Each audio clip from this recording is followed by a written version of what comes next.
అట్లా ట్రంప్ ఏం చేసినా మంచిగా అనిపిస్తుంది నాకైతే. ఎవడు పడితే వాళ్ళు ఫస్ట్ ఊర్ల నుంచి హైదరాబాద్, అందరూ హైదరాబాద్ నుంచి బెంగళూరు, చెన్నై అయిపోయింది. ఇప్పుడు ఎవ్వరు అమెరికాని ఇక వేరే ముచ్చటే లేదు. ఎక్కడ గల్లీలో ఉన్న వాళ్ళు ఎవరైనా ఇంటికి ఇద్దరు ఉంటే ఇంటికి ఇద్దరు అమెరికా, బిడ్డ అయితేనేమో అల్లుడు అమెరికాకి ఇచ్చేయాలి, లేకుంటే బిడ్డ కూడా అమెరికాకు పోతుంది. కొడుకైతే గ్యారెంటీ అమెరికా ఉంటే ఇజ్జత్గా సవాల్ అట్లా ఫీల్ అవుతున్నారు. ఏమిటికి అమెరికా, అందరు ఇక్కడి నుంచి పోతున్నారు. తల్లిదండ్రులు కూడా పంపేదాకనేమో అమెరికా, మా బాబు కూడా అమెరికా. ఏం లేదు ఏతులు చెప్పుకోవడానికి, లిటరల్గా ఏతులు చెప్పుకోవడానికే. పోయి ఒరిగేది ఏముండదు, మునుపట్లా కూడా కాదు. ఇక్కడ చదువుకున్నాలే పోతారు కదా, ఇక్కడ 1,00,000 వచ్చేది అక్కడ 5,00,000 వస్తుంది కావచ్చు. మునుపు ఇల్లు లేక గతి లేకుంటే కూడా ఉన్న చోట ఉందరు, ఏదో చేసుకుందరు. కానీ ఇప్పుడు సొంత ఇల్లులు ఉంటున్నాయి, హైరైజ్ అపార్ట్మెంట్లో ఫ్లాట్లు ఉంటాయి, కార్లు ఉంటాయి, భూములు ఉంటాయి, జాగాలు ఉంటాయి. మళ్ళీ వాళ్ళ పిల్లలు అమెరికా కావాలి. ఎందుకు మరి? దీనికి ఏమున్నది రీజను? గొప్పలకు ఒకటి తప్ప ఏముందా? మా పిల్లడు పోయాడు, మీ పిల్లడు వెళ్ళలేదా, మా పిల్లలు యూఎస్లో, ఇవి చెప్పుకోవడానికి కదా. ముఖ్యంగా అమ్మలక్కల అంకుల్లే పోని పంపుతారు. పంపకేవైతే ముసల్తనానికి వాళ్ళు వీళ్ళని పట్టించుకోనప్పుడు బయటికి మేమే పంపినాం, ఇజ్జత్ పోతుంది. గట్టిగా అనుకోవద్దు, లోపల బాధనంతా కుక్కుకొని ఓడ్చుకొని బయటికి మాత్రం పిల్లల్ని మనం కన్నా వాళ్ళు అక్కడే బాగున్నారు, మేము కూడా వెళ్తున్నామని అక్కడికి పోయి ఆయమ్మల కన్నా అధ్వానంగా పని చేసుకుంటూ 6 నెలలు మళ్ళీ ఇక్కడికి వస్తారు. చెప్పుకోరు, పరువు పోద్ది. ఇంకా లాస్ట్ ఓడ్చుకొని ఆ పరువు కూడా పోయిన స్టేజ్ నుంచి అప్పుడు బయటపడతారు. వృద్ధాశ్రమాల్లోకి వెళ్ళాక మేము పిల్లల్ని కన్నాం, వాళ్ళని అమెరికాకు పంపినాం, మమ్మల్ని ఇప్పుడు వృద్ధాశ్రమాల్లో వేస్తున్నారు. 90% తల్లిదండ్రుల ఫోర్స్ తోటే వాళ్ళు పోతారు. లేని ఆలోచన వాళ్ళు క్రియేట్ చేస్తారు. 10% వీళ్ళే పోతారు, వీళ్ళ నాశనానికి వీళ్ళే పోతారు.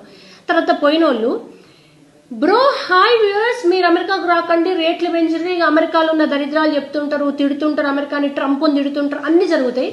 వాడు మాత్రం ఇండియాకు రాడు.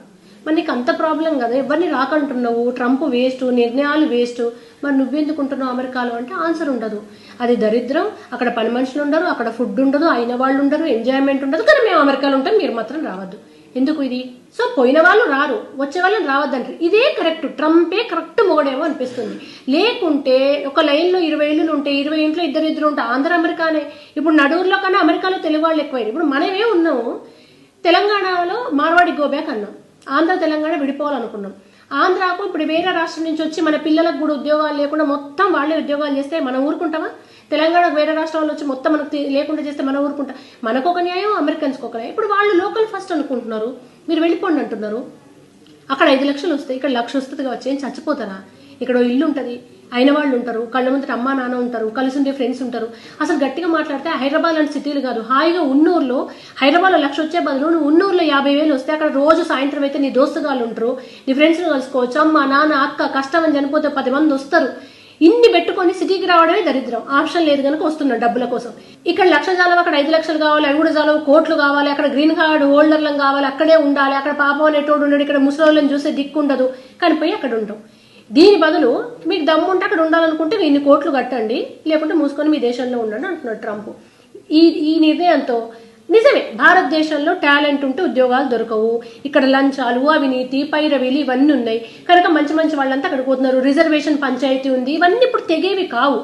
కానీ ప్రజల్లో కూడా బాధ ఉంది, ఇక్కడ టాలెంట్ గుర్తింపు లేనప్పుడు ఇక్కడ 10 ఇచ్చే బదులు అక్కడ 1,00,000 దొరుకుతాయి కదా అని ఫస్ట్ ఎవరైనా వద్దామనే పోతారు. అక్కడ పోయాక అక్కడ ఏం మాయో, ఏం వశీకరణం, ఏం మందు పెట్టినట్టయితే కానీ అటే ఉంటారు. ప్రభుత్వాలు కూడా ఇక్కడున్న పిల్లలకి పైరవీలు లేకుంటే రికమెండేషన్లు, రిజర్వేషన్లు వీటిని బట్టి కాకుండా కొంచెం ఎవరికి తెలివి ఉందో, ఎవడు వర్తో వాళ్ళకి కరెక్ట్గా జీతాలు ఇచ్చి ఉద్యోగాలు ఇస్తే ఇక్కడ మేధస్సు అంత తరలిపోతుందని కొన్ని దశాబ్దాల నుంచి పెద్ద మేధావులు ఉద్యమాలు చేస్తున్నారు. మరి ఇక్కడ వాళ్ళకి సరిగ్గా ఆపర్చునిటీస్ లేకుంటే అక్కడికే పోతారు. ఇప్పుడు అక్కడ ఎట్లాగో తీసుకోవట్లేదు కదా, ఇక్కడ ఆపర్చునిటీస్ క్రియేట్ చేయండి. ఇక్కడ టాలెంట్ ఉన్న వాళ్ళను వాళ్ళకు ఉద్యోగాలు, మంచి స్థానాలు కల్పించండి, వాళ్ళకు ఉద్యోగ భరోసా ఇవ్వండి, అప్పుడు వలసలు తగ్గుతాయి. ఇప్పుడు ట్రంప్ అక్కడి నుంచి పంపిస్తుంటే ఆప్షన్ ఏంటి? ఇక్కడ మనం ఏదైనా ఉపాధి అవకాశాలు కల్పించండి. నేను ముందే చెప్పినట్టు నాణానికి 2 వైపులు ఉన్నాయి. ప్రభుత్వ వైఫల్యం ఉంది, ఉద్యోగాలు రాకపోవడం ఉంది, అక్కడికి పోవడం తప్పవడం ఉంది.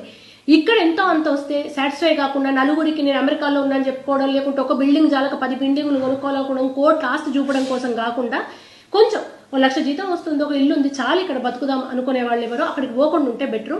ఇది ఒక రకంగా అక్కడికి పోకుండా ఇక్కడ ఆగితే దేశం అన్న డెవలప్ అవుతుంది, ప్రభుత్వాల్లో మార్పు అన్న వస్తుంది. ఇక్కడ కాకుండా అక్కడ పోతాం అనుకుంటున్నారు. ఇక్కడే ఉంటే ఉద్యోగుల కోసం ప్రభుత్వం మీద నిరసనలు వ్యక్తం చేయడమో, ఎటు చేసి మార్పు రావడమో, డెవలప్మెంట్ అన్న అవుతుంది. ఇవి రెండూ ఆలోచించాలి.